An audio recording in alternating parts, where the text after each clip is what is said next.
ఓం సహనావవతు సహనౌ భునక్తు సహ వీర్యం కరవావహై తేజస్వినావధీతమస్తు మా విద్విషావహై. ఓం శాంతి శాంతి శాంతి. హరి ఓం. శ్రీ గురుభ్యో నమః.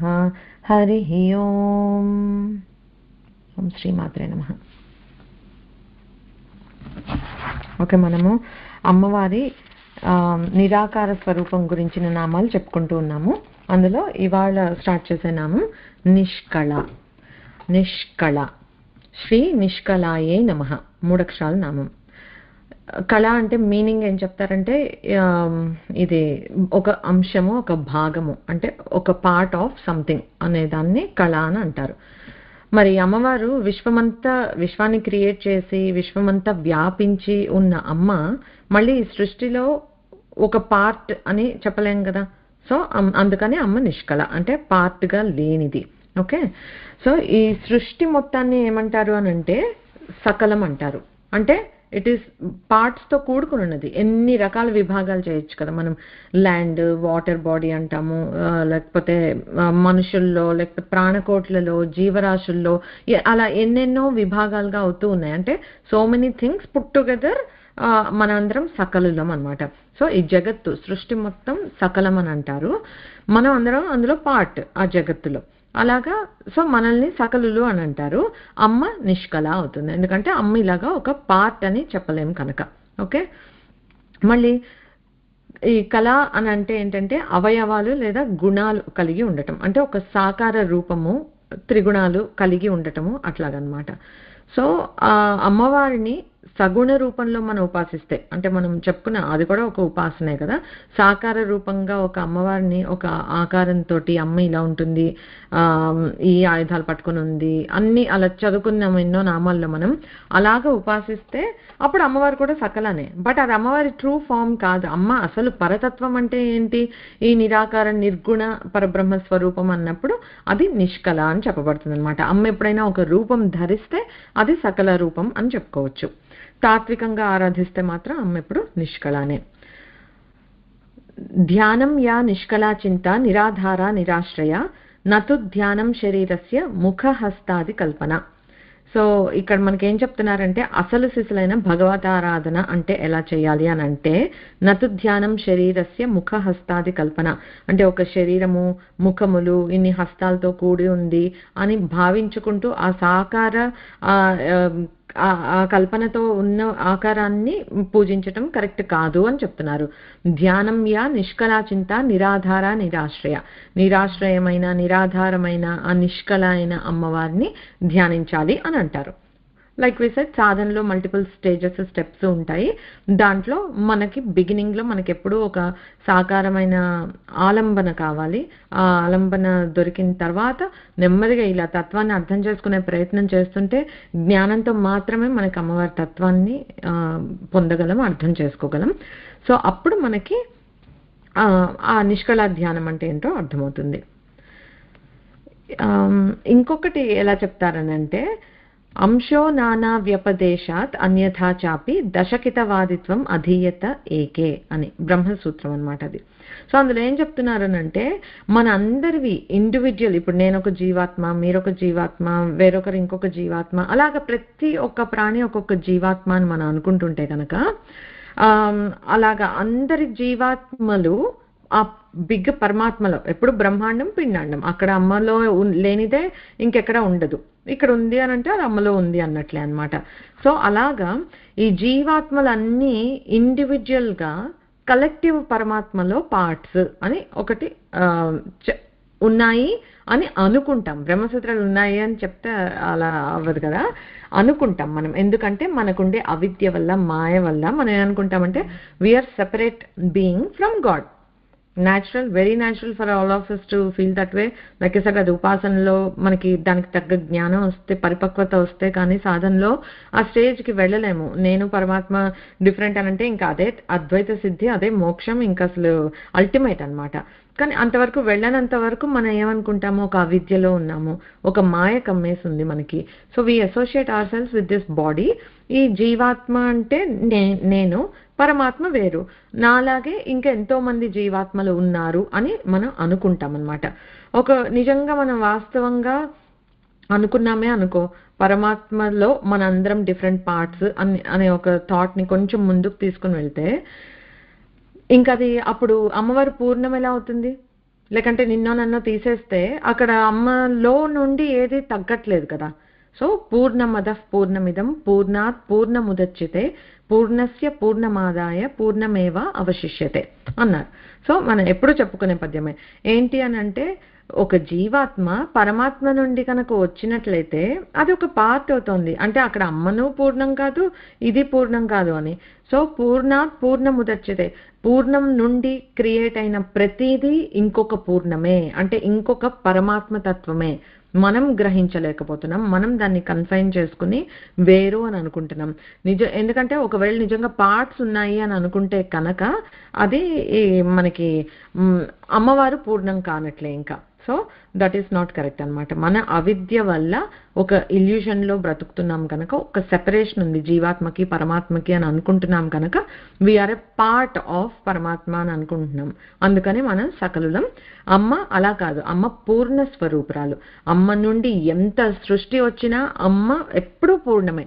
ఏదో అమ్మ నుండి మాయమయ్యి, ఇప్పుడు నేను ఒక ఇంత చపాతీ పిండి తీసుకున్నాను అనుకోండి, అందులో నుండి ఒకటి తీసి చపాతీ చేశాను అని అంటే కొంచెం పిండి మాయం అయిపోయింది కదా, అది పూర్ణంగా ఉండిపోలేదు. ఓకే, అలాగా మనం ఎవరన్నా సరే ఏదైనా చేశాము అని అంటే ఇక్కడ తీసి అక్కడ పెట్టాము అంటే ఇక్కడిది మాయమైంది అని. అమ్మ నుండి అలా కాదు, సృష్టి అమ్మ చేసింది అంటే అమ్మ పూర్ణ స్వభావరాలు, అమ్మ పూర్ణం కనుక అమ్మలో ఎప్పుడు ఏది వెలితి రాదు. సో మనం కూడా పూర్ణమే. ఇది మనకు తెలిసినప్పుడు, అహం బ్రహ్మస్మి అనే స్టేట్కి వెళ్ళినప్పుడు మనం కూడా పూర్ణమే, మనం కూడా నిష్కలులమే అని తెలుస్తుంది. అప్పటి వరకు మనం సకలులం, అమ్మ నిష్కళ. అది నెక్స్ట్ నామం వచ్చి శాంత. శ్రీ శాంతాయై నమః. మళ్ళీ 2 అక్షరాల నామం. శాంతిమతి అనే నామం దగ్గర మనం శాంతం గురించి చాలా డీటెయిల్డ్గా చెప్పుకున్నాము. సో ఇక్కడ I will try to not make it two long, but again important to understand శాంతం అంటే ఏంటో. So I will take a little bit time. ఇప్పటి వరకు మనకు వస్తున్న శబ్దాలన్నీ నిశ్శబ్ద నామాలు వస్తున్నాయి కదా, దాంట్లో సడన్ గా మనకి శాంత అని వచ్చింది. సో ఈ నిశ్శబ్ద నామాల సిరీస్లో ఆ మాత్రం ఏం వర్డ్ దొరకలేక వాగ్దేవతలు ఇక్కడ పెట్టింది.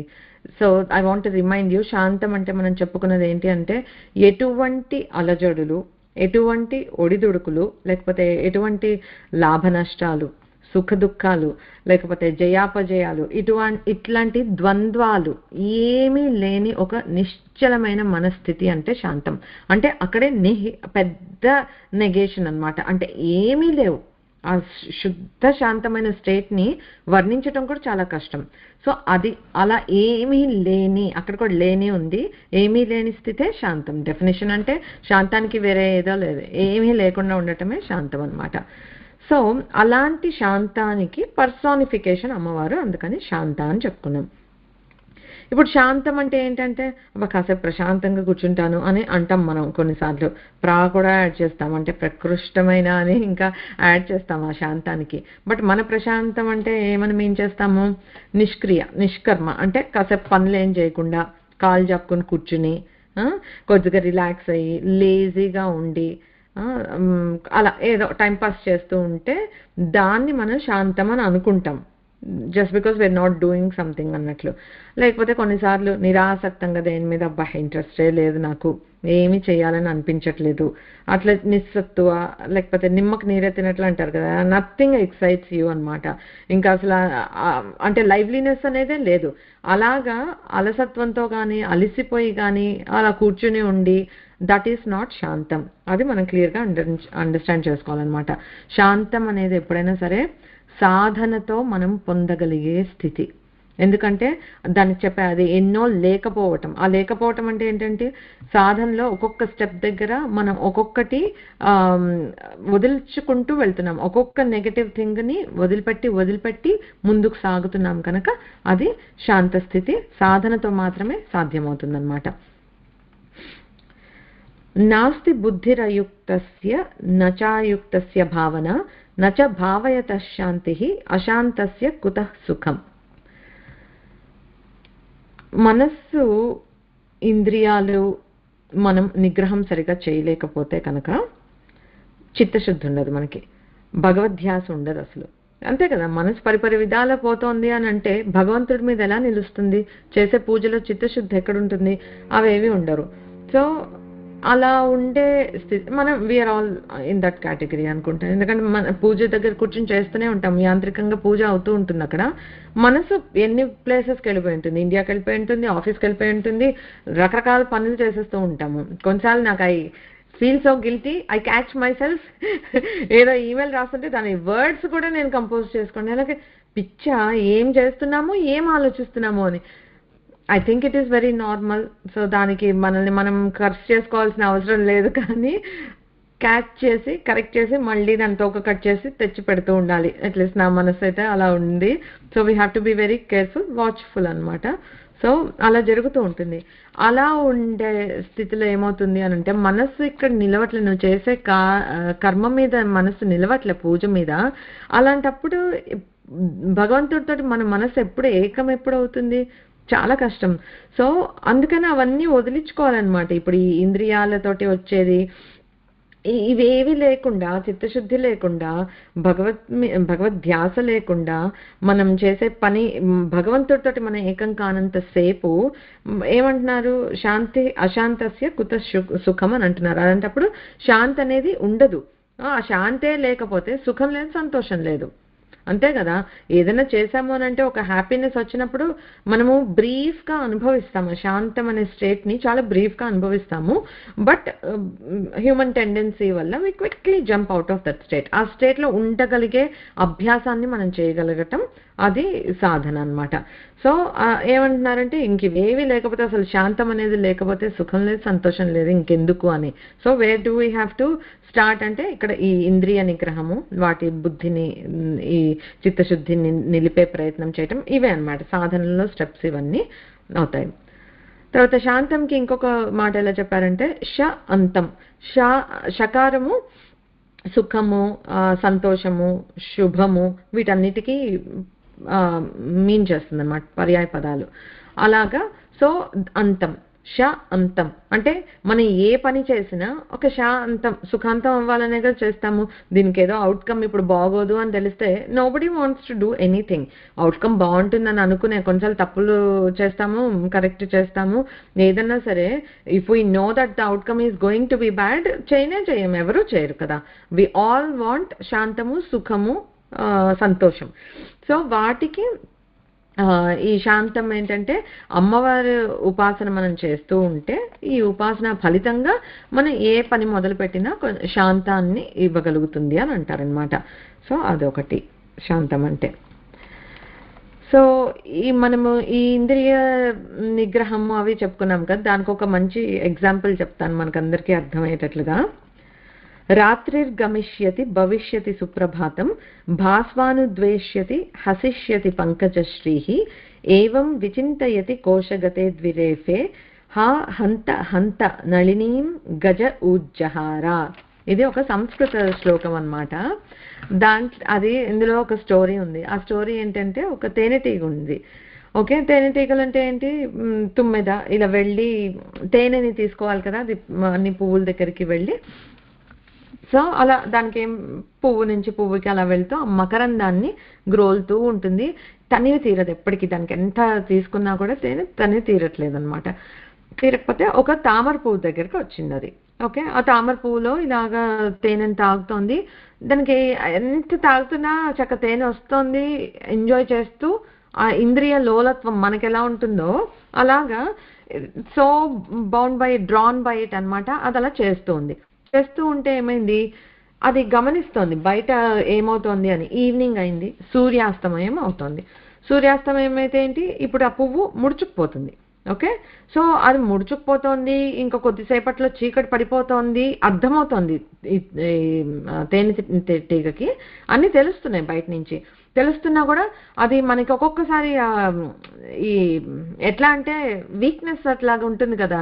ఇంద్రియ లోలత్వం అంటే ఎట్లా ఉంటుందంటే, as we know it is getting dark, as నేను ఉండిపోతే ఇరుక్కుపోతానేమో ఈ పువ్వులో అని అనిపించింది. దానికి కూడా అనిపించి అది అయినా కూడా ఆ వీక్నెస్ని ఓవర్కమ్ చేయలేక ఎంత బాగుందో, ఇంకొంచెం నేను తాగుతాను పర్వాలేదు, చూస్తోంది పువ్వు ముడుచుకుపోవడం స్టార్ట్ అయింది. అయినా కూడా దానికి తనివి తీరట్లే. ఏమనుకుంది, ఓ పువ్వు ముడుచుకుపోతుందా, ముడుచుకుపోతే పోయిందిలే పర్వాలేదు, నాకు ఇంత ఇష్టమైన ఈ తామర పువ్వులో ఇవాళ రాత్రి గడిపేస్తాను, ఏం పర్వాలేదు అని అనుకుందట. సో మొత్తానికి అది అలాగే తేనె తాగుతూ ఉండిపోయింది. It couldn't take a break. తేనె తాగుతూనే ఉంది, పువ్వు ఇలా ముడుచుకుపోయింది, తేనెటీగ అందులో ఉండిపోయింది. ఓకే, ఉండిపోతే ఏమనుకుంది, నాకు ఇంత ఇష్టమైన తామర, చక్కగా తేనెని ఇంత బాగా ఎంజాయ్ చేస్తున్నాను, ఇవాళ రాత్రంతా ఇక్కడే ఉండిపోతాను ఈ పువ్వుతోటి, చక్కగా పొద్దున్నవంగానే ఎగిరిపోతాను అని అనుకుంది. అప్పటికే నేను కూడా సాటిస్ఫైడ్గా ఉంటాను అని అనుకుంది అనమాట. అయింది. సరే మొత్తానికి చీకటి పడింది, అది మూసుకుపోయింది, తేనెటీగ అందులో ఉండిపోయిన తర్వాత ఏమైంది, కొద్దిసేపు అయ్యాక ఒక ఏనుగు ఆ పాండ్ దగ్గరికి ఇట్లా వచ్చి ఆ తామర పువ్వుని తీసుకొని నోట్లో పెట్టేసుకుంది. ఓకే, నోట్లో పెట్టుకుంటే దానికే హంతా అని అందనమాట. ఏంటంటే అరే ఏమనుకుంది, అప్పటికి కూడా ఈ తుమ్మెద ఏమనుకుంటుంది, అయ్యయ్యో నాకు ఇంత ఇష్టమైన తుమ్మెదని ఏనుగు తినేస్తోందా, దీంతో పాటు నేను చచ్చిపోతానా, పోనీలే నాకు అంత ఇష్టమైన వాళ్ళతో కలిసి చనిపోవటమే మేలు అని అనుకుందిట. అసలు ఇప్పుడు ఈ స్టోరీ మనకు అలాగా చిన్న తేనెటీగని ఎగ్జాంపుల్గా చెప్పారు, కానీ how true with our relations కదా. మనం కూడా అంతే, ఎంతకి మనకి తృప్తి ఉండదు. ఇది చేసాము, ఇది భర్త కోసం చేసాము, భార్య కోసం చేసాము, పిల్లల కోసం చేసాము, అప్పటికీ తృప్తి ఉండదు. మనవల కోసం చేసాము, నీ ప్రాణానికి నా ప్రాణం అడ్డం అనేస్తాము, దాన్నే సెల్ఫ్లెస్నెస్ అని అనుకుంటున్నాం మనం, కానీ ఎంత సెల్ఫిష్. ఓకే, మనం ఎందుకు అనంటే because they are giving us happiness, we want to do all of that for them. వాళ్ళు లైట్ తీసుకుంటే మనము లైటే తీసుకుంటామేమో. సో అలాగా మనం ఎంతలాగా ఈ వీక్నెసెస్కి రకరకాలు, I'm just giving family as an example, కానీ ఎన్నో రకాల వీక్నెసెస్ ఆలోచించండి. తెలియకుండా ఇప్పుడు ఏమనుకోండి, చివరికి నా ఫ్యామిలీతో పాటు నేను పోయినా పర్వాలేదులే అలాగ అనేసుకుంటాం తప్పితే అసలు మన లైఫ్ ఏంటి, దాని పర్పస్ ఏంటి, ఈ బంధాలంతా ఎంత మాయ, ఎంత ఇంపర్మనెంట్, అట్లా మనం ఆలోచించాం కదా. అది సో మన తేనెటీగకి నథింగ్ డిఫరెంట్ అనమాట. మనం కూడా మన ఇంద్రియ లోలత్వం కావచ్చు, అది బంధాలు బాంధవ్యాల వల్ల కావచ్చు, we're so into enjoying life, indulge అవుతున్నాం మనం ఆ టేస్ట్లో, దాంట్లో ఇండల్జ్ అయిపోయి మిగతా అన్ని పక్కన పెట్టేస్తున్నాం. ఓకే, కాష్టభేదో నిపుణోపి సంగృహీ కుంఠితో భవతి పద్మ విభేదే అని చెప్తున్నారు ఇక్కడ. అంటే ఏంటంటే కాష్టం అంటే వుడెన్ బార్క్, లాగ్ అని అనుకోండి. అలా ట్రీ బార్క్ని కూడా తొలచగలిగేంత పొటెన్షియల్ తేనెటీగలో ఉంది. అంత పొటెన్షియల్ పెట్టుకుని అది ఇంద్రియ లోలత్వానికి జస్ట్ ఆ రుచి మరిగి దానికి ఎంతకీ దాని డిజైర్స్ తీరక she gave in, right? Like అంటే నీకు అంత బలం ఉంది, ఏం లాభం if you are not using it and అంత వీక్ అయిపోతే. So that is exactly our state అనమాట. మనకి every soul has that potential to be divine. ఉంటున్నామా మనం అలాగా? లేదు. ఈ ప్రాపంచిక విషయాల్లో మనం కూడా ఈ తేనెటీగలాగే పడిపోయి మన స్ట్రెంగ్త్, మన పొటెన్షియల్, మన పర్పస్ మర్చిపోయి ఇలాగా ఎటు పడితే అటు ఏది మనల్ని లాగుతూ ఉంటే, ఇప్పుడు కొన్నాళ్ళు ఈ బంధం లాగిందా, ఇది లేకపోతే నేను లేదు అని అనుకుంటామా? నథింగ్. ఎంతమందిని చూడట్లేదు మనం. అనిపిస్తుంది ఒక రిలేషన్లో, నా భర్త లేకపోతే నేను ఇంకొక క్షణం బ్రతకలేను అని అనిపిస్తుంది. నిజమా? ఎవరైనా పోతే వాళ్ళతో పాటు మనం పోగలమా? You may feel like that. అలా నిజంగా చచ్చిపోతున్నారా ఎవరైనా? లేదు. Life goes on, it doesn't wait for anyone. ఎవరి కర్మ పరిపక్వతకి వచ్చే వరకు వాళ్ళు అది అనుభవించి తీరాల్సిందే. మన టైం అయిపోతే ఒక్క క్షణం కూడా ఎక్స్టెండ్ కూడా చేయలేం మనం దాన్ని. So we have to keep that in mind అనమాట. సో మనం ఇలాగా ఈ తేనెటీగలాగా కాకుండా కాస్త కొంచెం జాగ్రత్త వహించి మనలో ఉన్న పొటెన్షియల్ ఒక ఇది మనకి లేకపోతే అమ్మ మనకి అసలు ఈ జన్మే ఇచ్చుండేది కాదు. We did something to deserve this, so we have to make use of it. మనం చెప్పుకున్నదే. సో ఆ ప్రయత్నము, ఆ సాధన అనేది మనం చేస్తూ ఉండాలన్నమాట. సో శమ దమ చెప్పుకున్నాం మనం. ఈ శమ దమ అంటే ఏంటంటే control of mind, control of senses. ఈ రెండింటిని మనం కంట్రోల్లో పెట్టుకోగలిగితే కనుక అప్పుడు మనము ఇవి పెట్టుకుంటూ సాధన చేస్తూ ఉంటే మనకి ప్రోగ్రెస్ అవ్వగలిగే అవకాశాలు ఉంటాయన్నమాట. సో ఆ రియలైజేషన్ తేనెటీగకి ఎలాగూ రాలేదు, కనీసం మనమైనా తెచ్చుకోగలిగితే కనుక మన సెన్సెస్ ఎటు పుల్ చేస్తే అటు వెళ్ళిపోకుండా మనం కొంచెం చిత్తశుద్ధి కలిగి భగవద్ధ్యాసలో ఉంటూ సాధనలో కొంచెం ప్రోగ్రెస్ చేయగలుగుతాం అనమాట. సో ఈ శమ అనే దాన్ని మనం ప్రాక్టీస్ చేయగలిగితే, అంటే కంట్రోల్ ఆఫ్ మైండ్ మనం ప్రాక్టీస్ చేయగలిగితే అప్పుడు మనం పొందగలిగే స్థితి శాంతం అనమాట. సో అది అమ్మవారి స్వరూపం అంటే అలా ఉంటుంది. అల్లజడులు ఏమీ ఉండదు, అలా నిశ్చలంగా మనకి ఊహకు కూడా అందదేమో. ఎందుకంటే మనం ప్రశాంతం అని అల్టిమేట్గా ఏదైతే డిఫైన్ చేస్తామో దట్స్ నథింగ్. ఈ ప్రశాంతత, ఈ శాంతం అనేది అనుభవానికి వస్తేనే తెలుస్తుంది అనమాట మనకి. అది నెక్స్ట్ నామం వచ్చి నిష్కామ. 3 అక్షరాల నామం నిష్కామాయై నమః. నిష్కామ అని అంటే కామములు లేనిది, అంటే కోరికలు లేనిది అనమాట. అవాప్తాఖిలో కామాయాః తృష్ణా కిం విషయా భవేత్ సంపూర్ణ కామస్య కిమిచ్చేతి. అంటే పూర్ణ కామ అంటే కోరికలన్నీ తీరిన వాళ్ళకి ఇంకా వేరే కోరికలు ఏముంటాయి కదా. లేకపోతే అంతా ఉన్న అమ్మవారికి కోరికలు ఎక్కడి నుంచి ఉంటాయి? సో ఇప్పుడు ఏంటంటే మనందరి కోరికలు తీర్చే అమ్మవారికి తీరని కోరిక అంటూ ఏదైనా ఉంటుందా? అమ్మవారికి కూడా నిజంగానే మనలాంటి కోరికలన్నీ ఉంటే మనలో వాటాకు వస్తుంది కదా, నీకిది నాకది అనే పోటీకి వస్తుంది కదా. అమ్మ పోటీకి వస్తే తట్టుకోగలమా మనం? That's so silly.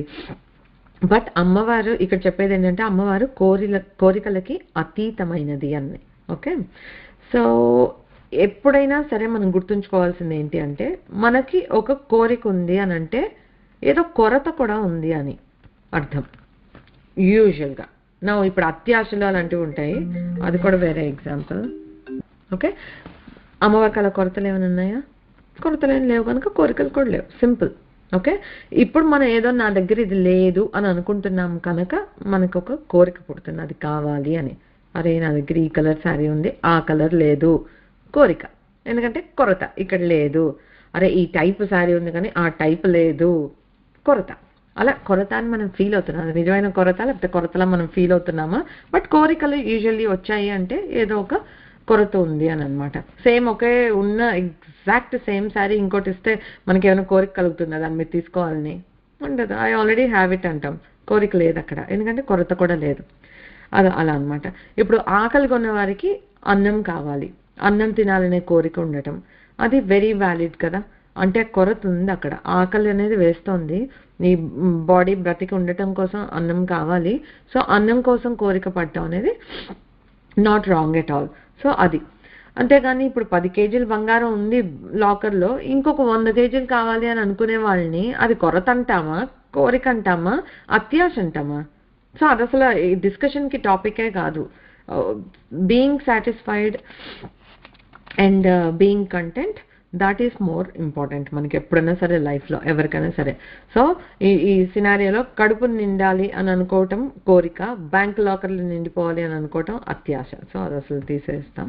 ఓకే, మనము ఏ కేటగిరీలోకి ఫిట్ అవుతున్నాము, మన కోరికలు కొరత వల్ల వస్తున్నాయా లేకపోతే ఇట్లా ఈ అత్యాశలోకి వెళ్తున్నాయా, అదొకటి మనం చూసుకున్నాం. ఓకే, తర్వాత మనం ఏది చేసినా కూడా నిష్కామంగా చేయం, అంతే కదా. అవుట్కమ్ ఎక్స్పెక్ట్ చేస్తాం. We want something. వర్క్ చేస్తున్నామంటే జీతం వస్తుందో, రికగ్నిషన్ వస్తుందో, ఇంకోటి వస్తుందో, అలాగా ఏదో ఒకటి రాకపోతే ఏమి చేయం. ఓకే, ఇప్పుడు ఈవెన్ వాలంటీరింగ్ అని అనిపిస్తుంది మనకి, oh that is the most selfless thing అని. మన కళ్ళ ముందు మనం చూస్తూ ఉంటాం ఎంతమంది వాలంటీర్స్ని. ఒక పని చేసామంటే నా పేరు ఎక్కడ, నా పేరు ఫస్ట్ లేదు, నన్ను స్టేజ్ మీదకి పిలవలేదు, అలాంటివన్నీ చేస్తాం. ఇస్ దేర్ ఎనీ సేవాభావం అందులో? అసలు గుర్తింపు కోసం తహతలాడుతున్నారా లేకపోతే ట్రూ సేవాభావంతో చేసేవాళ్ళు అసలు సీన్ ముందు కనిపించరు కూడా కనిపించరు. They just do there job and go. వాళ్ళు కృష్ణుడు చెప్పిన ఇదిని కర్మయోగాన్ని పాటిస్తున్న వాళ్ళంటే అలాంటి వాళ్ళు. బట్ మనం చూస్తుంటాము ఎంతమంది అందరినీ కూడా వదిలేసి ఎప్పుడైనా సరే సెల్ఫ్ ఇంట్రాస్పెక్ట్ చేసుకోవాలి. మనం ఏదైనా ఒక వాలంటీరింగ్ చేస్తున్నాము అంటే ట్రూగా are we just giving and not taking anything from there, అప్పుడు ఆర్ ఎక్స్పెక్టింగ్ ఎనీథింగ్, అప్పుడు మనం ఒక సెల్ఫ్లెస్ సర్వీస్ చేసినట్లు. అక్కడ కూడా I don't think it is completely selfless. It is giving you some kind of a satisfaction and happiness, అందుకని చేస్తున్నాం. So అప్పటికి కూడా మనకు ఒక అవుట్కమ్ ఉంది. ఇప్పుడు ఇది నేను చేసి తీరాలి, దాని అవుట్కమ్ ఏది ఉన్నా సరే చేయటం నా కర్తవ్యం అని అనుకుని చేసే పనులు మనకి ఏమున్నాయి లైఫ్లో? అలాంటివైనా ఉంటే అవి నిష్కామమైన క్రియలు అంటే అవి మాత్రమే. అవి ఏమున్నాయో ఏం లేవో మనమే ఆలోచించుకోవచ్చు. బట్ అట్లీస్ట్ మనం చేసేది ఏంటి అంటే సెల్ఫ్లెస్నెస్ అంటే పూర్తి సెన్స్లో మనం ప్రాక్టీస్ చేసినా చేయలేకపోయినా, పూర్తి నిష్కామంగా ఉన్నా లేకపోయినా అట్లీస్ట్ వేరే పనులన్నీ ఏదో ఒకటి ఆశించేస్తాము. ఇక్కడ ఎక్కడైనా మనం వాలంటీర్ కానీ ఎవరికైనా ఏదైనా హెల్ప్ చేసామంటే చేసామా చేసిన వాళ్ళకి తెలిస్తే చాలు, ఇంకెవ్వరికి తెలియక్కర్లేదు, అంతే. అలా ఉండేటట్లుగా చేసుకోవచ్చు. కొంచెం లోకీగా ఉండటం ప్రయత్నం చేయొచ్చు. We don't need spot light. ఆ స్పాట్ లైట్ భగవంతుడు వేస్తాడు మన మీద. దట్స్ మోర్ దాన్ ఇనఫ్ అన్నమాట. ఓకే, మనకి భగవద్గీతలో ఏం చెప్పాడు కృష్ణుడు? కర్మణ్యేవాధికారస్తే మా ఫలేషు కదాచన మా కర్మ ఫల హేతుర్భూః మా తే సంగోస్త్వ కర్మణి. అంటే ఏం చెప్పారు? కర్మల్ని ఆచరించటం వరకే మన ఇది అధికారం ఉంది, కానీ వాటి ఫలితాల మీద, కర్మ ఫలాల మీద లేదు. వెరీ క్లియర్లీ టోల్డ్ కదా. మనం చాలా టైమ్స్ మర్చిపోతాం. ఏం చేస్తాము అని అంటే ఒక కర్మకి ఫలితం ఏదైనా కావచ్చు, గుడ్ కావచ్చు, బ్యాడ్ కావచ్చు. అండ్ అగైన్ దాని లాజిక్లు, క్యాల్కులేషన్స్ ఫ్రమ్ మన సంచిత కర్మల్లో ఏమున్నాయి, ఏది ఇప్పుడు ప్రారంభంగా రైప్ అవుతోంది, మనకంత నాలెడ్జ్ లేదు. బట్ ఏదో ఒకటి జస్ట్ సింపుల్గా టర్మ్స్లో చూసుకుంటే ఒక పని చేసామంటే good or bad some outcome is going to be there. Okay, so దానికి రీజన్ మనం కాదు అనేది గుర్తుపెట్టుకోవాలి. ఓకే, దట్ యూజువల్ టెండెన్సీ మనకి ఏంటి అంటే గుడ్ అవుట్కమ్ వచ్చింది, మనం అనుకుంటున్న అవుట్కమ్, లేకపోతే ఇంకా మంచిది వచ్చిందంటే మొత్తం నా నిర్వాకమే, నా ప్లానింగ్ ఎగ్జిక్యూషన్ అసలు తిరిగే లేదు, ఐఎమ్ ది బెస్ట్ అని ఒక్క క్షణంలో ఫీల్ అయిపోతాం. Let's say same thing, you have done your 100%, but అది ఫెయిల్ అయింది ఫర్ వాట్ ఎవర్ రీజన్. ఏమంటాం వెంటనే? అంతా నా కర్మ, నేను చేయాల్సిందంతా చేశాను, మళ్ళీ ఆ కాకి బలవంతంగా ఒత్తు కూడా పెట్టి నా కర్మ అంటాం గట్టిగా. బట్ అది ఎంత కర్మఫలమో ఈ పని చేయడం కూడా కర్మఫలమే. నిజమే, కరెక్ట్ మాటే, రెండు కర్మఫలమే. బట్ ఓకే, సో మనం ఏం చేస్తాము అని అంటే ఆ కర్తృత్వ భావన అనేది తీసేసి ఏ పని చేసినా ఈ పని మన దగ్గరకు ఒకటి వచ్చింది, లేకపోతే మనం అప్రోచ్ అయ్యాము, మనకు ఒక పని అసైన్ చేయబడింది, చేద్దాం. మనం 100% ఇద్దాం. మనకు అమ్మవారి శక్తి ఇచ్చింది, యుక్తి ఇచ్చింది, ఎంత బాగా ఉపయోగించగలమో ఉపయోగిస్తాము, చేస్తాం. చేసిన తర్వాత ఏమవుతుంది? ఫలితం ఏదైనా సరే విల్ యాక్సెప్ట్ ఇట్. ఓకే, ఇలాంటి చిన్న చిన్న మనం చాలా ప్రాక్టీస్ చేయొచ్చు. సాధన అంటే కూర్చుని దేవుడి ముందర ఏదో పూజలు చేసేయటము, పారాయణలు చేసేయటం కాదు. ఇలాంటి థింగ్స్ చిన్న చిన్నవి మనం ఎలా అప్లై చేస్తున్నాం చేసుకుంటూ పోవటం. ఓకే, సో నిజంగా అవుట్కమ్ అంతా మనం అనుకున్నట్లు వచ్చిందా? అమ్మ ప్రసాదం. లేదు, సంథింగ్ వెంట్ రాంగ్గా, learn from it, next time అలా కాకుండా చూసుకుందాం. ఇప్పటికీ ఇంతే ప్రాప్తం, అప్పటికి అంతే ప్రాప్తం, ఇప్పటికి ఇంతే ప్రాప్తం. ఎంత ప్రాప్తమో మనకి ఏది ప్రాప్తమో అది మనల్ని వెతుక్కుంటూ వస్తుంది. కొన్నిసార్లు మనం అప్రయత్నంగా, ప్రయత్నం ఏమీ చెయ్యము, బట్ సమ్వేర్ సంథింగ్ జస్ట్ మనల్ని వెతుక్కుంటూ వస్తాయి అవకాశాలు కానీ అదృష్టాలు కానీ. అదృష్టం కనిపించదు మనకి, ఎందుకు వచ్చిందో ఎలా వచ్చిందో మనకు తెలియదు కనుక అదృష్టం.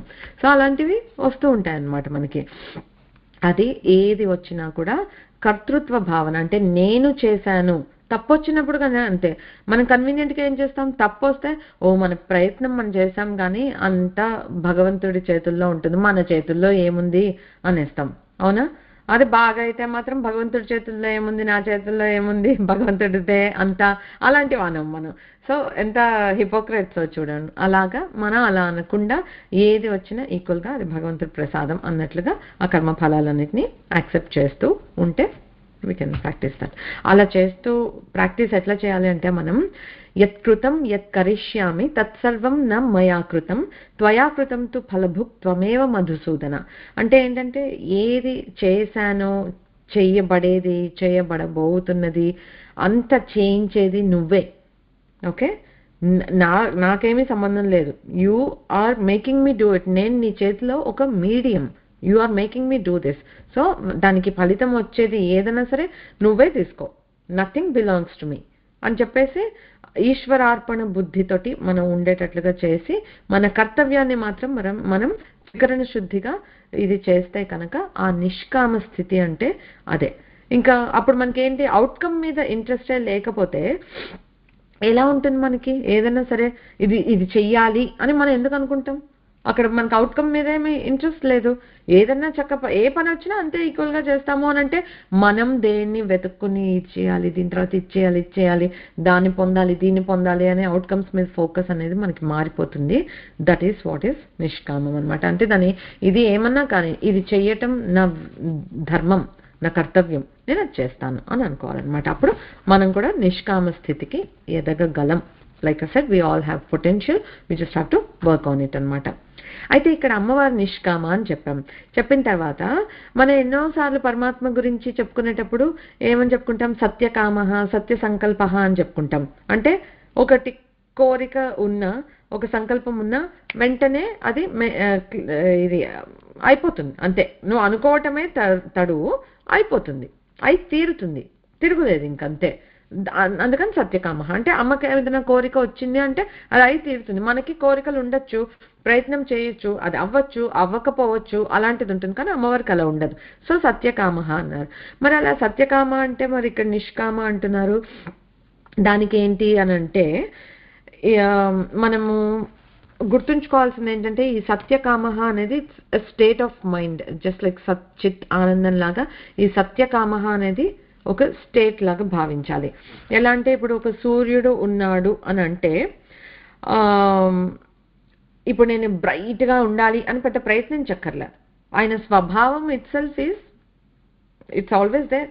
The brightness is natural to him.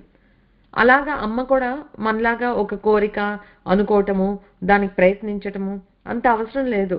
It's the state. అమ్మ అనుకుంది అంటే అది అయ్యి తీరుతుంది, అయ్యి తీరింది అని అంటే అమ్మ అనుకుని ఉంటుంది అంతే. అలా చూసుకోవాలన్నమాట. So it's state of being. So మనము ఇట్లాగా ఈ డిటాచ్మెంట్ని ప్రాక్టీస్ చేస్తూ అంటే నిష్కామ కర్మలు చేస్తూ ఉంటే అప్పుడు జరగాల్సిందే జరిగింది. There is no anticipation of something will go in a certain way అని. సో అంత బాగానే ఉంది అని అది కంటెంట్మెంట్కి అక్కడికి వస్తామన్నమాట మనం. ఓకే.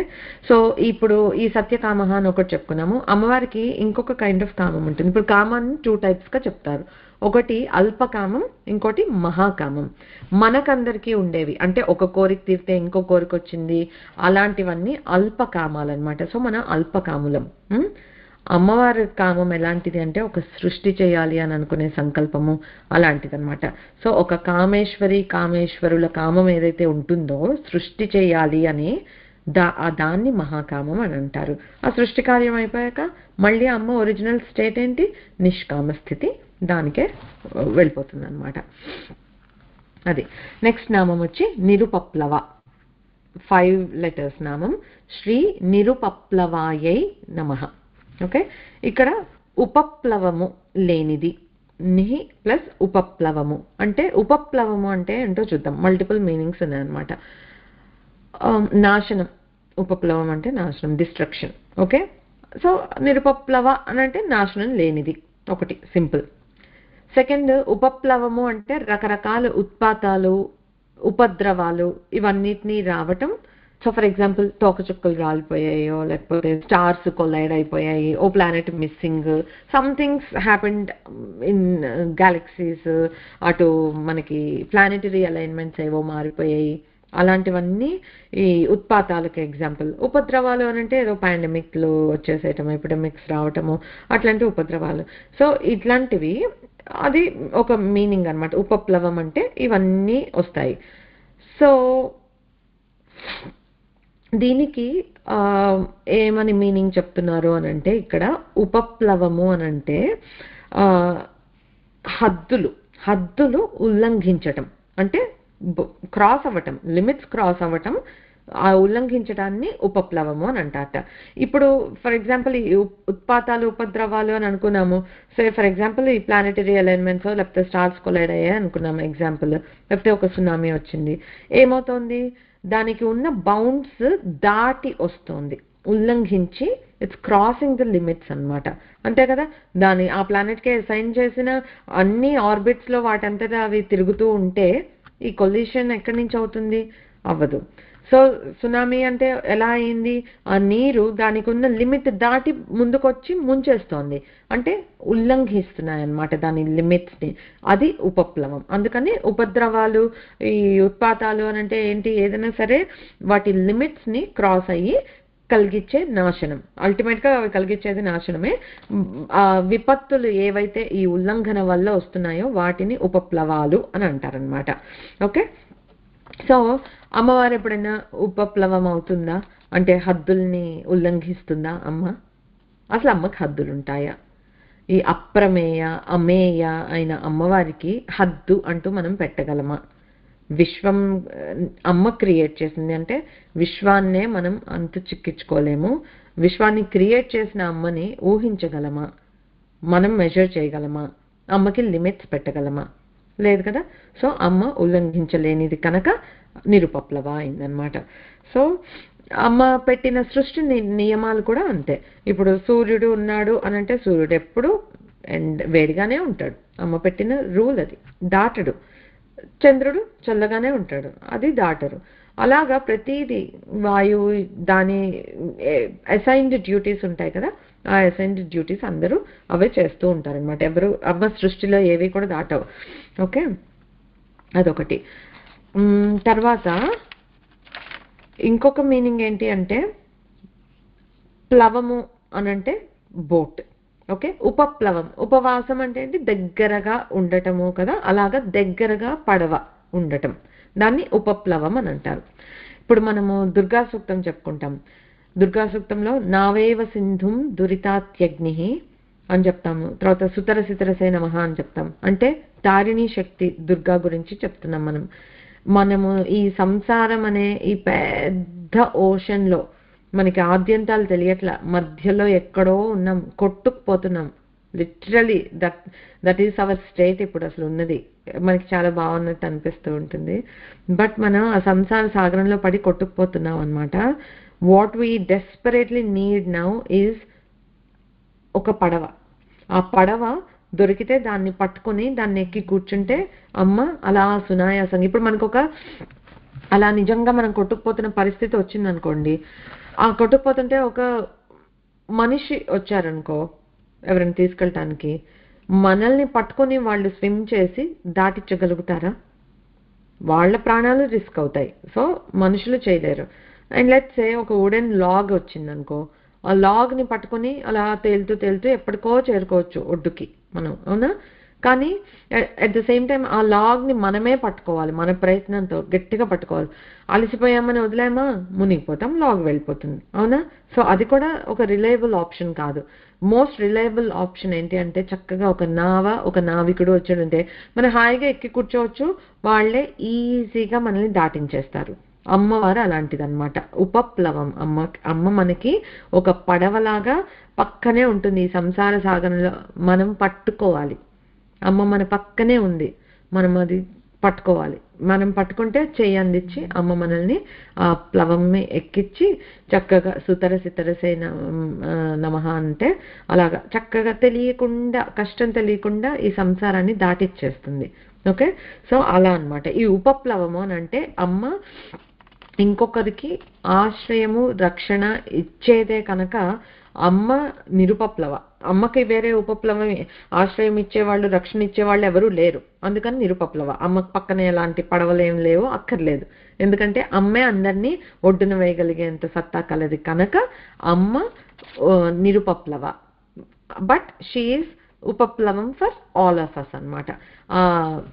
తలుచుకుంటే అసలు ఆ థాట్ అబ్బా నిజంగా ఒక్కొక్క రోజు చూస్తే ఎటు వెళ్తోందో జీవితం, ఎన్ని జన్మల మధ్యలో ఈ జన్మ కదా, అసలు ఎప్పటికీ ఈ లైఫ్ డెత్ ఈ సైకిల్ నుంచి మనం ఎప్పటికి బయటపడతాము అనేది మనకి అసలు అర్థం కూడా కాదు. ఆలోచిస్తే భయం వేస్తుంది కూడా. మన సంసార ఘోరం అని అంటారు ఈ కరావలంబ స్తోత్రంలో కూడా, చాలా ఘోరంగా ఉంటుంది ఇది. కానీ మనము ఎంత హ్యాపీగా ఉంటున్నామో గ్రేట్ మనం. సో మనకి అది అవిద్య అన్నమాట. ఆ అవిద్య మాయ is making it look like very enticing అన్నమాట. So we all want to be in here. అందరైతే మళ్ళీ 7 జన్మల వరకు నేను ఈ మీతోనే ఉంటాను, మళ్ళీ మళ్ళీ పుడతాను, నాకు నెక్స్ట్ జన్మలో కూడా పిల్లలు వీళ్ళే రావాలి, లేకపోతే నేను వాళ్ళ కడుపును పుట్టాలి, అలా మనం జన్మల జన్మలకి కోరికలు కోరుకుంటూ ఎక్స్ట్రా జన్మలు అడుగుతున్నాం. ఓకే, సో అదంతా అనవసరం అన్నమాట. చక్కగా అమ్మ ఆ పడవ ఏదో ఈ జన్మలోనే పట్టుకుంటే అమ్మ బాధ్యత అయిపోతాం కదా మనం, అంతకన్నా ఇంకేమైనా ఉందా? సో అమ్మని నమ్మేసి అమ్మ ఆ పడవ పక్కనే ఉంది, ఆ రియలైజేషన్ మాకు వచ్చేటట్టు పట్టుకునేటట్టు చూడు అని దండం పెట్టుకుంటే సరిపోతుంది. ఇంకొక చిన్న మీనింగ్ ఉంది దీనికి. నిరుపప్లవ కదా, అంటే నిశ్శేషంగా అంటే పూర్తిగా. ఓకే, అంటే దగ్గరగా, ప్లవము అంటే అమృత ప్రవాహం, అంటే మనకి దగ్గరగా ఉన్న అమృత ప్రవాహం. ఇక్కడ ఏం చెప్తున్నారు, ఆ విధంగా చూస్తే నిరుపప్లవ అంటే ఏంటి అని అంటే, మన ఈ కుండలిని శక్తి సహస్రారానికి చేరినప్పుడు సుధాసారాభివర్షిణి, అవునా, 72,000 నాడుల్ని ఆ అమృత వర్షం వచ్చి తడుపుతోంది. అంత దగ్గరగా అమ్మ మనకి ఇక్కడే ఉంది అని గుర్తు చేస్తున్న ఇంకొక నామం అన్నమాట ఈ నిరుపప్లవ అనేది. ఓకే, నెక్స్ట్ వచ్చి నిత్యముక్త. 4 అక్షరాల నామము శ్రీ నిత్యముక్తాయే నమః. నిత్యం యథా తథా ముక్త అని అన్నారు. అంటే నిత్యం యథా తథా ముక్త అంటే ఏంటి అనంటే, అమ్మ ఎలా అయితే నిత్యురాలో ఎప్పుడూ ఉంటుంది కదా, శాశ్వతి, నిత్య, పురాతన, సనాతని అని చెప్పుకుంటున్నాం కదా మనం, ఎప్పటికీ ఉంటుంది అమ్మ, అందుకని నిత్య. ముక్త, ముక్తురాలుగా ఉంటుంది, సో ముక్త, నిత్యం ముక్త. ఇందులో యాక్చువల్లీ 2 విశేషణాలు ఉన్నాయన్నమాట. నిత్యం యథ, ఎలా అయితే అమ్మ ఎప్పుడు నిత్యంగా ఉంటుందో అలానే ముక్తురాలే కూడా ఉంటుంది అని. ముక్తురాలు అంటే ఏంటి, నో బాండేజెస్, ఎటర్నలీ ఫ్రీ అమ్మవారు, అవునా, మనలాగా కాదు, బాండేజెస్ అనేవి ఏవి లేవన్నమాట అమ్మవారికి. సో ఇట్లా ఎగ్జాంపుల్స్ ఏం చెప్తారనంటే, ఇప్పుడు ఈ ఘటాకాశం అని ఒక ఎగ్జాంపుల్ చెప్తారు. అంటే ఈ శూన్యము, ఈ ఆకాశం ఇది ఏదైతే ఉందో అది మనం ఒక బౌల్లో ఉన్న, అందులోనూ శూన్యం ఉంది, మన చుట్టూతా ఉంది, ఈ మొత్తం విశ్వంలో అంతా కూడా ఉంది. సో ఈ మన చేతిలో ఉన్నదాన్ని ఘటాకాశం అని అంటాం. ఈ ఘటం పగిలిపోయింది అనుకోండి, ఈ కాస్త వెళ్ళి పెద్ద ఆకాశంలో కలిసిపోయింది, అంతే కదా. సో అనదర్ సింపుల్ ఎగ్జాంపుల్ మనకు అందరికి తెలిసింది, బలూన్. ఒక బెలూన్లో ఎయిర్ బ్లో చేసామనుకో, బెలూన్ ఎయిర్ ఉంది లోపల, బెలూన్ పెద్దదైంది.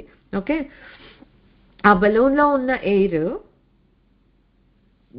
బయట ఉండే ఎయిర్, మనం పీల్చే ఎయిర్ అంతా మొత్తం కలిపి ఒకటే ఎయిర్ పదార్థం అక్కడ, అవునా.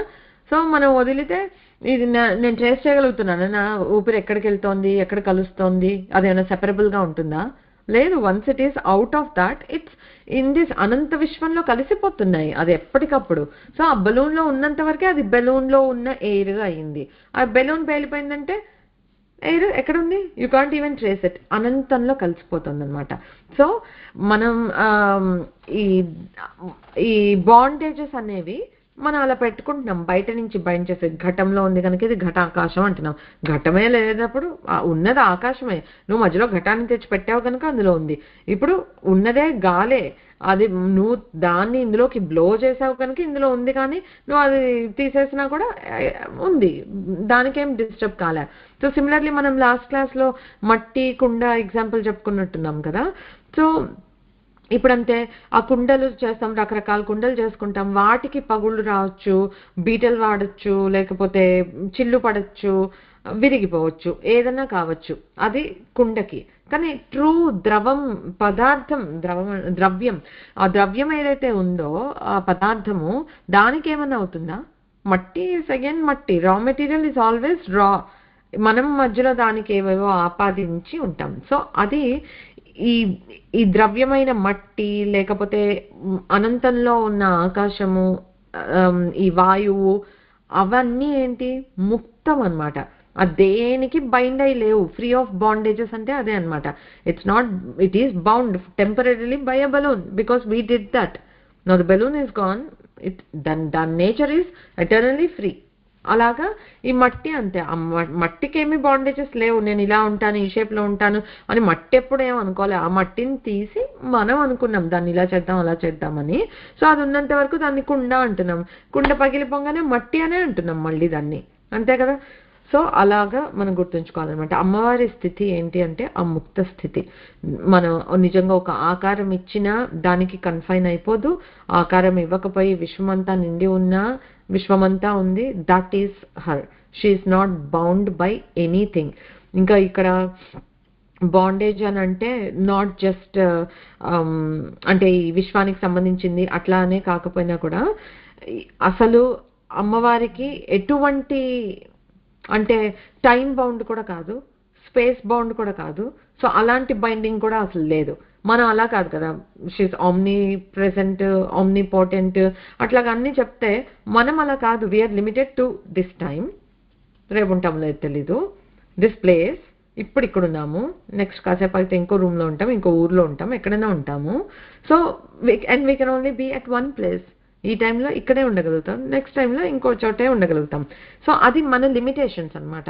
దేశ కాలమాన పరిస్థితుల లిమిటేషన్స్ కూడా లేనిది అమ్మ. అందుకని నిత్యముక్త. అది కూడా బైండ్ చేయట్లేదు అమ్మవారిని, అందుకే నిత్య అయింది. అవన్నీ బైండ్ అవ్వట్లేదు కనుకనే అనమాట. సో ఈ జనన మరణాలు, వికారాలు, వృద్ధిక్షయాలు ఇవన్నీ అమ్మ చేత సృష్టింపబడిన ఈ విశ్వానికి, సృష్టిలో ఉన్న మనలాంటి ప్రాణులకు ఉన్నాయి, కానీ అమ్మవారికి అలాంటివి ఏమీ లేవు కనుక అమ్మ నిత్యముక్త అన్నమాట. ముక్తి అంటే ఇంకొక మీనింగ్ ఏంటి అంటే విమోచనం, విడుదల, లైక్ ఫ్రీ అవ్వటం, బీయింగ్ ఫ్రీ ఆఫ్ సంథింగ్ కదా. సో ఒక సాధకుడికి ముక్తి లభించింది అంటే మీనింగ్ ఏంటి అంటే ఇన్ దట్ సెన్స్ ఈ ఐహిక బంధాల నుండి, అంటే మనము ఎన్నెన్నో బంధాలు పెట్టుకుని ఉంటాం, చాలా రిలేషన్స్ ఉంటాయి ప్రతి ఒక్కరికి. We play so many roles in everybody's, చాలా మంది లైఫ్స్లో. సో అలాంటప్పుడు వాటికన్నిటికీ అన్ని బంధాల్లో ఉంటూ కూడా దేనికి బైండ్ కాకుండా మనం మన కర్తవ్యాన్ని ఇందాక చెప్పుకున్నట్లు దేనికి బైండ్ కాకుండా, ఇది నేను చేస్తున్నాను, ఇప్పుడు నాకు ఇది కావాలి, ఇది నాది నాది నాది నాది నాది నాది పక్కన పెట్టేసి ఆ కర్తృత్వ భావన తీసేసి మనం మన కర్తవ్యాన్ని మాత్రం చేసుకుంటూ ఉంటే మనం ఏ బంధాల్లోనూ చిక్కుకోము. అంటే బంధాల్లో ఉంటాము, ఫిజికల్గా we're here, we're doing our responsibilities, but we're not bound by those అనమాట. సో అప్పుడు ఏమవుతుంది, దాన్ని జీవన్ముక్త స్థితి అని అంటారు. అది వెరీ వెరీ పాసిబుల్. చాలా మంది మనకి పాస్ట్లోనూ ఉన్నారు, ప్రెజెంట్లోనూ ఉన్నారు. It's just that we don't recognise them, we don't know many of them. కానీ ఎంతో మంది యోగులు అలాగా చక్కగా జీవన్ముక్తితోటి హ్యాపీగా చేస్తూనే ఉంటారు, కర్తవ్యాలన్నీ చేస్తూనే ఉంటారు, దైవ పూజ అవి కూడా చేస్తూనే ఉంటారు. బట్ దేనికి అంటకుండా ఎటువంటి బాండేజెస్ పెట్టుకోకుండా ఉంటారనమాట. సో అమ్మవారిని కూడా మనము ఈ నామంతో కాంటెంప్లేట్ చేసుకుని ఈ పర్టికులర్ యాట్రిబ్యూట్ మనకు కూడా రావాలి అని మనం కోరుకుంటే కనుక ఆ జీవన్ముక్త స్థితిని అమ్మవారు మనకు కూడా ఇస్తుంది. అప్పుడు ఆదిశంకరాచార్యులు ఒకటి చెప్తారు, నిర్గుణో నిష్క్రియో నిత్యో నిర్వికల్పో నిరంజనః నిర్వికారో నిరాకారో నిత్యముక్తోస్మి నిర్మలః. ఏం చెప్పారు? నేను నిర్గుణుడిని, నిష్క్రియుడిని, నిత్యుడిని, నిర్వికల్పుడిని, నిరంజనుడిని, నిర్వికారుణ్ణి, నిరాకారుడిని, నిత్యముక్తుడిని, నిర్మలుణ్ణి అని ఆయన చెప్పగలిగారు అని అంటే ఆయన స్టేట్ మీరు అర్థం చేసుకోండి. ఈ నామాలన్నీ మన అమ్మవారి నామాలుగా చెప్పుకుంటున్నాం. సో మనకి ఎక్కడైనా అక్కడ గురువుకి దైవానికి భేదం కనిపిస్తోందా? అహం బ్రహ్మస్మి అంటే అది అలా, ఆ ట్రేట్స్ అన్నీ నేనై ఉన్నాను, బ్రహ్మం నేనయ్యి ఉన్నాను అని అంటే ఏంటి? అసలు ఒక బ్రహ్మానికే ఒక ఫామ్ లేదు అని అంటే నేనై ఉన్నాను అంటే మీనింగ్ ఏంటి? ఆ పరబ్రహ్మానికి ఏమైతే ట్రేట్స్ చెప్తున్నామో, అట్రిబ్యూట్స్ చెప్తున్నామో అవి మనం కలిగి ఉన్నామా? ఉంటే మనమే పరబ్రహ్మం, రైట్? సో అందుకని ఆ నిత్యముక్త స్థితి అనేది, ఆ జీవన్ముక్త స్థితి పొందటం వెరీ మచ్ పాసిబుల్. అభ్యాసం చేస్తూ ఉంటే తప్పకుండా ఇది వస్తామన్నమాట. ఇన్ని అమ్మవారి నామాల్లో అన్నీ తీసుకుని వచ్చి ఒక్క దాంట్లో పెట్టేసి అస్మి అని చెప్పేశారు, నేను అవన్నీ అని. అసలు చెప్పగలగాలి అంటే ఆయన లెవెల్ ఏంటో చూసుకోండి. అందుకే ప్రాతస్మరణీయులు అని అంటారు కదా. అసలు మనకి ఇంత వాంగ్మయం కానీ అసలు ఈ షణ్మతాలని స్థాపించి అసలు ధర్మాన్ని రీఎస్టాబ్లిష్ చేసి ఒక మంచి పాత్ని మనకి ఎస్టాబ్లిష్ చేసి అమ్మ అన్నిట్లోకి ఈజీ శ్రీ విద్యని ఎంతలా మన వరకు చేర్చగలిగిన గురువులు ప్రాతస్మరణీయులు మనకి ఆదిశంకర భగవత్పాదులు. అదనమాట. ఇంకొక నామం చిన్నదే చెప్పేసుకొని విల్ స్టాప్. నిర్వికార 4 అక్షరాల నామం. శ్రీ నిర్వికారాయై నమః. అయితే వెరీ సింపుల్. వికారాలు ఏమీ లేనిది నిర్వికార. మనకి వికారాలు ఉంటాయి. సో వికారాలు ఏంటి అంటే షడ్వికారాలు చెప్తారు. అవి జాయతే అంటే పుట్టటం, అస్థి ఉండటం, వర్ధతే పెరగటం. పుట్టిన వాళ్ళు పుట్టినట్లు ఉండిపోవట్లేదు కదా, మనం పెరుగుతున్నాం. వర్ధతే రోజు రోజుకి, నిన్నున్నట్టు ఇవాళ ఉన్నాయి, ఇవాళ ఉన్నట్టు రేపు ఉండం. పరిణమతే పరిణామం చెందుతూ ఉన్నాం. అంటే మనకి దశలు ఉన్నాయి, 4 దశలు. బాల్యం దశ ఉంది, తర్వాత కౌమారము, యవ్వనము, వార్ధక్యము. ఇలాగా ఒక్కొక్క అవస్థ దాటిపోతున్నాం. ఏమైపోయింది మన బాల్యం? పిల్లలమే కదా మనం కూడా ఒకప్పుడు గాన్.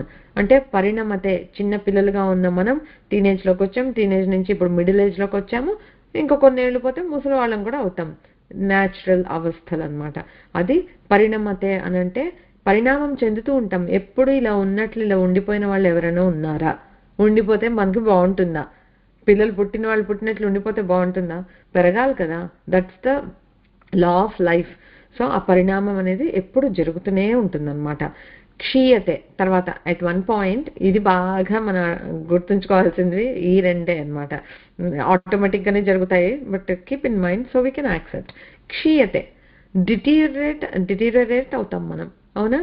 ఒక మంచి అందరూ పెరుగుతూ బాగా ఒక మిడ్ లైఫ్లోకి వచ్చేటప్పటికి we have accomplish something in life, settle అయ్యాము, హ్యాపీగా ఉంటాము, కంటెంట్గా ఉంటాము, సక్సెస్ చూసాము. So life will be at a very prime ఇదిగా ఉన్నట్లు ఉంటుంది. అప్పుడు ఎప్పటికీ అలా ఉండిపోతుందా?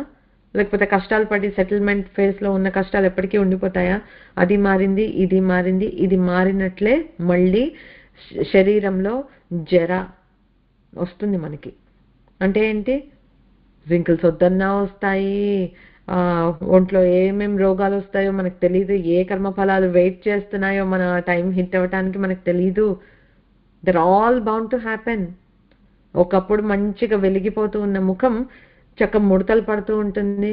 ఆ అందాన్ని కూడా ఆస్వాదించగలగటం నేర్చుకోవాలి మనం ఇప్పటి నుంచి. అమ్మల్ని చూసి, మన అమ్మమ్మల్ని చూసి అందులో ఎంత అందం, నిండుతనం, చక్కగా ఎంజాయ్ చేయాలి, చక్కగా యాక్సెప్ట్ చేస్తూ ఉండాలి. సో ఆ పరిణామం ఎంత ఇప్పటివరకు ఎలా యాక్సెప్ట్ చేస్తున్నామో, క్షీయతే అన్నప్పుడు తగ్గిపోతుంటాయి ఆ ప్రభలు, ఆ వెలుగులు మనలో తగ్గిపోతుంటాయి. శక్తి పోతుంది, పటుత్వం ఉండదు. కింద కూర్చోలేము, కూర్చుంటే లేవలేము, లేకపోతే సాధన ఎక్కువసేపు చేయలేము, మాట పలుకుతుంటే క్లియర్గా రావట్లేదు, ఎన్నో అవుతాయి. క్షీయతే అన్ని అంటే పోతూ పోతూ డిమినిష్ అవుతూ వస్తూ ఉంటాయి అన్నమాట. It's natural. So we just accept it. తర్వాత వినశ్యతే చివరికి అట్ వన్ డే మృత్యు. సో జరా మృత్యు అనేవి ఆబ్వియస్ అందరికీ, రైట్? జర ఇస్ నాట్ ఆబ్వియస్ కర్మఫలాన్ని బట్టి. అంటే ముసలిగా అవ్వటము అదే అందరము అవుతాము, but how much you suffer are not అలాంటివన్నీ ఎవరు చేసుకున్నది వాళ్ళు అనుభవిస్తాం అంతే. తర్వాత వినశ్యతే నశించిపోతాం. ఈ దేహంలో మనం ఏదైతే ఒక ప్రాణము అస్థి ఉన్నాము పొట్టలో, తర్వాత జాయతే పుట్టాము, పెరిగాము, పరిణామం చెందాము, క్షీణించాము, నశిస్తాము. ఎప్పుడు ఈ బాడీలో ఉన్నాము అని అనుకున్నంత వరకు. మనం ఆత్మస్వరూపం అని అంటే లాస్ట్ వీక్ చెప్పుకున్నాము, ఆత్మనాశనం లేదు దానికి. ఎంత చెప్పాడో కృష్ణ భగవానుడు భగవద్గీతలో. సో ఆత్మ అనేది నాశనం లేదు. సో మన ఆత్మగా మనం ఐడెంటిఫై చేసుకోగలిగిన నాడు అసలు ఇవేవి మనం కూడా నిర్వికారులమే అవుతాం. ఏదో మనం సాడ్గా ఉండో, లేకపోతే చాలా మనసు విరిగిపోయినట్లుగా అయిపోతే ఏంటో చాలా నిర్వికారంగా ఉన్నారు, నో, అలా కొన్ని మాటలు అలా వాడతాం. కానీ వికారాలు అంటే ఇవన్నమాట. ఈ వికారాలు ప్రతి ప్రాణికి సృష్టిలో ఉన్నాయన్నమాట. వృక్షాలను చూస్తుంటాం మనం, ఇంత పెరుగుతాయి, మొత్తం ఆకులు పోతాయి, మళ్ళీ చిగురుస్తుంటాయి, లైక్ ఇట్స్ ఎ సైకిల్. అన్నిటికీ అలా ఉంటుందన్నమాట. సో అమ్మవారికి మాత్రం ఇలాంటివి ఏవీ ఉండవు. నిత్య, ఇందాక చెప్పుకున్నాం నిత్య ఎప్పుడూ ఉంటుంది. నిత్య షోడశి రూప అమ్మ అంటే ఎప్పుడు 16 ఏళ్ల ప్రాయంతో చక్కగా యవ్వనంగా ఉన్నట్లు ఉంటుంది అమ్మవారు. నిండుగా సుష్టుగా పుష్టిగా చక్కగా బాగుంటుంది. అది అమ్మ. నిర్గుణతత్వంగా చూస్తే అసలు ఆ వికారాలు ఏవీ లేవు. సాకారంగా చూస్తే ఎప్పుడు అమ్మ నిత్య యవ్వన అని చెప్తాం కదా అమ్మవారిని, అలా అన్నమాట. సో అలాగా ఈ తాత్వికంగా మనం తెలుసుకుంటున్నాం కనుక మనలాంటి వికారాలు ఏమీ లేనిది కనుక అమ్మవారు నిర్వికార అన్నమాట. సో ఈ శరీరం ఉండి ఈ దేహాలే మనము అని అనుకునేంత వరకు మనం కూడా వికారులమే, లేని పక్షంలో మనం కూడా నిర్వికార అవ్వచ్చు. సో ఈ నామాలు బట్టి మనకి ఏమర్థమవుతోంది, ఇప్పుడు అమ్మవారి తత్వం అని చెప్పుకుంటున్నాం. తత్వం అంటే అబ్బా ఏదో చాలా దూరమైన టాపిక్, మనం పట్టుకోలేము, అలా కూడా లేదు కదా. ప్రతి నామానికి ఎండింగ్ మనం ఎలా చెప్తున్నాము, ప్రయత్నిస్తే సాధన చేస్తే ఈ స్థితికి మనం కూడా చేరుకోగలం, ప్రతిదానికి చెప్తున్నాం. ఇప్పుడు ఈ వికారాలో అని అనుకో, ఒక ఫిజికల్ బాడీకి as we can't avoid it ఉన్నాయి, కానీ ఒక మన ఆత్మని మనం చూసుకుంటే అవి లేనే లేవు. సో ఆ జ్ఞానం మనం సంపాదించచ్చా, లేకపోతే దీన్ని తీసుకుని ఇంకెక్కడో అప్లై చేసి కోరికలకి పెట్టచ్చా? ఈ కోరికలు పుట్టడమే, లేకపోతే పెరగటం, మారటం ఇవన్నీ ఉండవు కదా, లైక్ అలా కూడా అప్లై చేసుకోవచ్చు కదా. So there is a lot of applicability in all of these నామాలు. సో ఏదో ఇవి అంతా అమ్మవారి నిర్గుణ స్వభావాన్ని గురించి చెప్పేవి మనకు అందవు, చాలా దూరము, వెరీ డిఫరెంట్, ఇవి అమ్మ ఉండే ట్రేట్స్ మాత్రమే అని అనుకోవడానికి ఏది లేదు. సాధన చేస్తే ఎలా చిత్తశుద్ధితోటి, పూర్తి శరణాగతితోటి, అప్పుడు అమ్మ అనుగ్రహం ఉంటే మనకు కూడా ఈ ట్రేట్స్ అన్ని ఈ జన్మలోనే లభించగలుగుతాయి. ఓకే, ఒకటి కాకపోతే ఒకటి, రైట్? అలాగా ఇవన్నీ ఐ థింక్ ఇంటర్ట్వైన్. ఒక్కసారి ఆ బల్బు వెలిగింది అని అంటే మొత్తం బ్రైట్నెస్. సో ఆ జ్ఞానం, ఆ క్లిక్ అవ్వాల్సింది ఏదో మనకు అయింది అని అంటే ఈ ట్రేట్స్ అన్ని స్వాభావికంగా వచ్చేస్తాయి అని నా నమ్మకం. Until next class. ఓం పూర్ణమదః పూర్ణమిదం పూర్ణాత్ పూర్ణముదచ్యతే పూర్ణస్య పూర్ణమాదాయ పూర్ణమేవావశిష్యతే. ఓం శాంతి శాంతి శాంతి. హరి ఓం. శ్రీ గురుభ్యో నమః. హరి ఓం. శ్రీమాత్రే నమః.